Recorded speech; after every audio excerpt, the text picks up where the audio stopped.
So today is chapter 2, acids, bases and salts, and this is the last topic, water of crystallization. Okay? We will take this topic in the form of the question. What is water of crystallization? Explain with the example. Basically what happened, there are some salts, certain salts which are having water in the crystal form. Okay? That crystal form water is totally bounded with the structure of the salt. So water of crystallization can be defined like that. The water of crystallization is a fixed number of the water molecules present in one formula unit of a salt.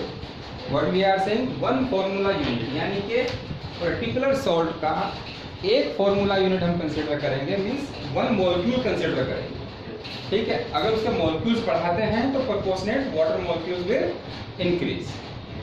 So water of crystallization is the fixed number of the water molecules present in one formula unit of the common salt. The water molecules which forms part of the structure of a crystal or formula of a salt. Very important line.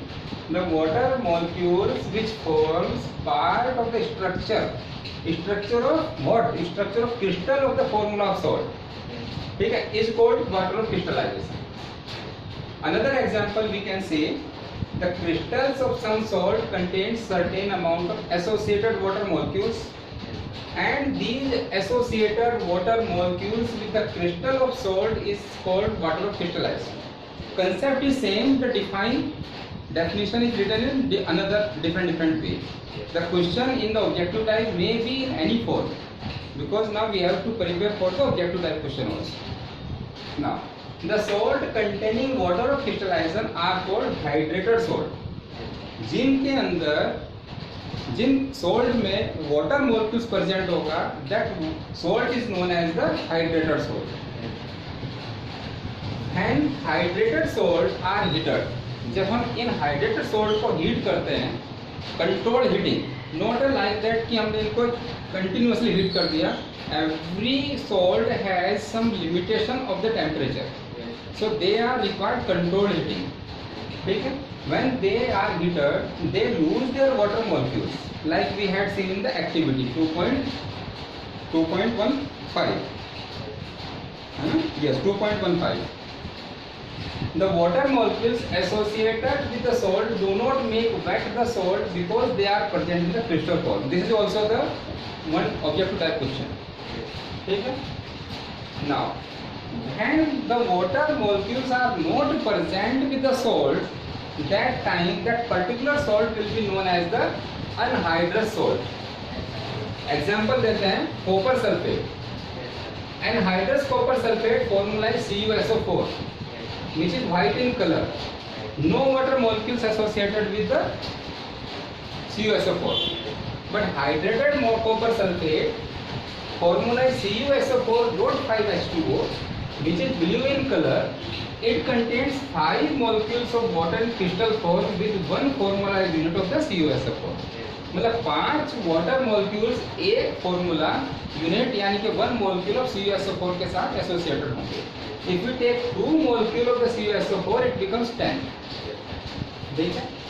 Another example of the water of crystallization we will take as gypsum. What is gypsum?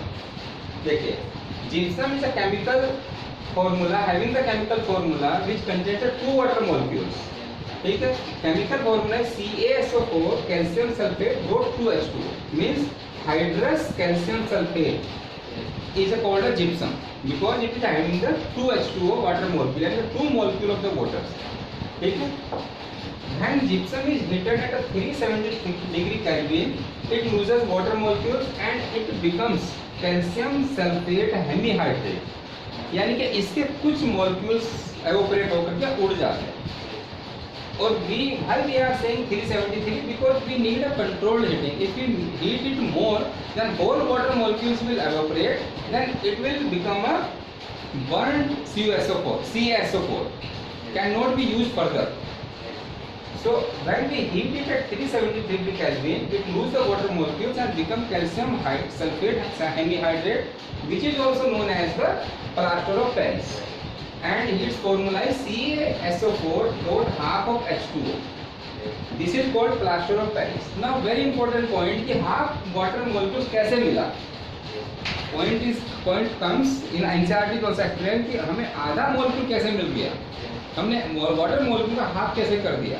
It is only just a representation. This half water molecule, we will not get the half water molecule of the water. It is just representation. Proper representation will be what? We will take two molecules of the CaSO4, then we will write one H2O. तो what we will do, इसके साथ हम 2 लगा देंगे, CaSO4 का bracket में डालकर 2 molecules कर दिया और यहाँ पे डॉट करके H2O लिख देंगे. So that will also be the formula of the gypsum plaster of Paris, because we increases the water molecules or increases the structural molecule or chemical formula of the CaSO4 and proportionately water molecules also increase. So this is a question in the NCERT book, how we are getting the half molecules. So never we will get the half molecule, that is a representation of the equation only. Plaster of Paris. Now gypsum क्या होता है? CaSO4 dot 2s H2O, 373 degree kelvin पर इसको हमने heat किया तो हमको क्या मिला? प्लास्टर ऑफ पेरिस मिला. CaSO4 half of H2O plus 3/2 H2O. This is only the writing in equation. Otherwise we can write it by taking 2s of the whole molecule and then balance the equation. Plaster of Paris क्या है? The CaSO4 half H2O is the plaster of Paris. ठीक है? Plaster of Paris is a white powder when it is mixed with the water. It changes to gypsum. It has a characteristic कि जब plaster of Paris कहाँ से आया? Gypsum से आया. ठीक है? और जिप्सम को ही प्लास्टर ऑफ पेरिस को वापस जिप्सम से कैसे आया? इससे वाटर मॉलिक्यूल को कम करने के बाद आया. 373 डिग्री केल्विन पर हीट करने के बाद आया. अब अगर प्लास्टर ऑफ पेरिस को वापस वाटर के साथ मिक्स करते हैं तो ये वापस हार्ड मास दे देता है, यानी कि जिप्सम में कन्वर्ट हो जाता है. सो हमने क्या किया कि plaster of Paris is a white powder when it mixed with the water it changes to gypsum, once again giving the hard solid mass. Reaction is CaSO4 half of H2O plus 3 H2O, CaSO4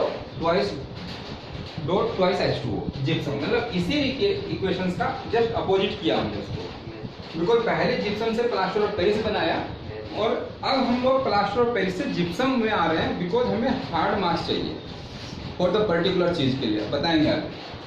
now due to this property of the plaster of Paris is used by orthopaedic doctor to support the fractured bones after placing at the right position. You have seen कि जब हमारा कोई हाथ fracture हो जाता है और हम डॉक्टर के पास जाते हैं, एक्सरे लेता है तो देखता है कि ये फ्रैक्चर हो गया, तो उसके बाद उसको राइट प्लेस पर लगाएगा, उसके ऊपर ये प्लास्टर कर देगा. तो प्लास्टर क्या होता है? जिस प्लास्टर ऑफ पेरिस होता है, मिक्स पाउडर होता है व्हाइट, वो जब उसको वाटर के साथ मिक्स करते हैं तो हीट जनरेट करता है. हीट जनरेट करने पर उसी हीट से वो सॉलिड बन जाता है. ठीक है? ओके. पीओपी. अब इसको हम प्लास्टर ऑफ पेरिस क्यों बोलते हैं? ये भी एक क्वेश्चन है एनसीईआरटी में. White is called plaster of Paris. Very simple है कि plaster of Paris POP is form from the gypsum which is abundantly found in Paris. ये पेरिस में इसका बेसिक इन्वेंशन हुआ था, पेरिस में ही बहुत ज्यादा पाया जाता था, इसी करके इसको प्लास्टर ऑफ पेरिस इसका नाम डाल दिया. ठीक है?